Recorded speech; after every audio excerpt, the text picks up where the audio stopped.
टोमणे सम्राटांची नव्हे तर हिंदू हृदय सम्राटांची शिवसेना। 3 वर्षापूर्वी उठाव झाल्यानंतर आपल्यावर दररोज आरोप झाले, पण मुख्यमंत्री असताना आरोपाने नाही तर कामातून उत्तर दिले। त्यामुळेच महाराष्ट्रातील जनतेने या कामांना ऐतिहासिक प्रतिसाद दिला आणि महायुतीच्या 232 जागा निवडून आल्या।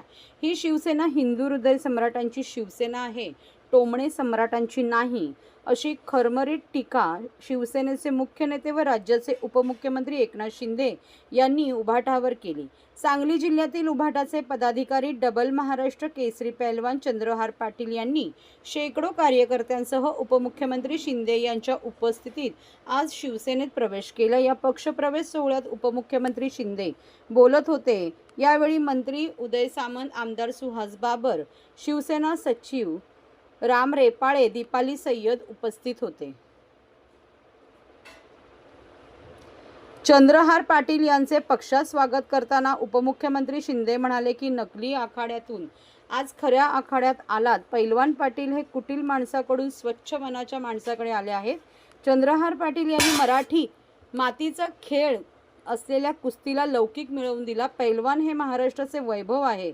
मी जरी पैलवान नसलो तरी 2022 मध्ये समोरच्या लोकांना चारी मुंडे चित केले, तेव्हा असे डावपेच टाकले की ते अद्याप उठले नाहीत। पैलवानांना डावपेच माहीत असतात। कुस्तीला बळ देण्यासाठी त्याला राजकीय पाठिंबा आवश्यक आहे। चंद्रहार पाटील यांचा आखाडा मंत्री उदय सामंत यांनी बघितला आहे। चंद्रहार पाटील यांचा संकल्प पूर्ण करण्याची जबाबदारी शिवसेनेची आहे, अशी ग्वाही उपमुख्यमंत्री शिंदे यांनी यावेळी दिली। महाराष्ट्रातील प्रत्येक तालीम आपल्याला जोडायची आहे, असे ते म्हणाले। मी देखील शेतकऱ्याचा मुलगा, शाखा प्रमुख ते राज्याचा मुख्यमंत्री झालो, पण अजूनही काही जणांना पचनी पडत नाही। त्यांची पोटदुखी दूर करण्यासाठी राज्यात हिंदू हृदय सम्राट बाळासाहेब ठाकरे आपला दवाखाना सुरू केलाय। या कार्यकर्त्याचा पक्ष आहे, इथं कोणी मालक नाही। बाळासाहेब सहकाऱ्यांना सवंगडी समजायचे, मात्र त्यांच्यानंतर काही लोक अहंकारामुळे सहकाऱ्यांना घरगडी समजू लागले, अशी टीका उपमुख्यमंत्री शिंदे यांनी उभाटावर केली। ते पुढे म्हणाले की पहलगाममध्ये आपल्या लाडक्या बहिणींचे कुंकू पुसण्याचे काम पाकिस्तानने केले। पंतप्रधान नरेंद्र मोदी यांच्या नेतृत्वात आपण ऑपरेशन सिंदूरच्या माध्यमातून पाकिस्तानात धडा शिकवला। सरकारची 7 शिष्टमंडळे जगभरात गेली आणि त्यातील एका शिष्टमंडळाचे नेतृत्व खासदार डॉक्टर श्रीकांत शिंदे यांनी केले। सीमेवरील जवानांसाठी दिल्लीत रक्तदान शिबिर घेण्याचा संकल्प चंद्रहार पाटील यांनी केलाय। त्यांची देशभक्ती पाहता दिल्लीत काय, काश्मीरमध्ये रक्तदान शिबिर घेऊ, असे उपमुख्यमंत्री शिंदे म्हणाले। ज्या विश्वासाने तुम्ही शिवसेनेत आला आहात, तुमची जबाबदारी वाढली आहे। घराघरात शिवसेना पोहोचवायची आहे, असे ते म्हणाले।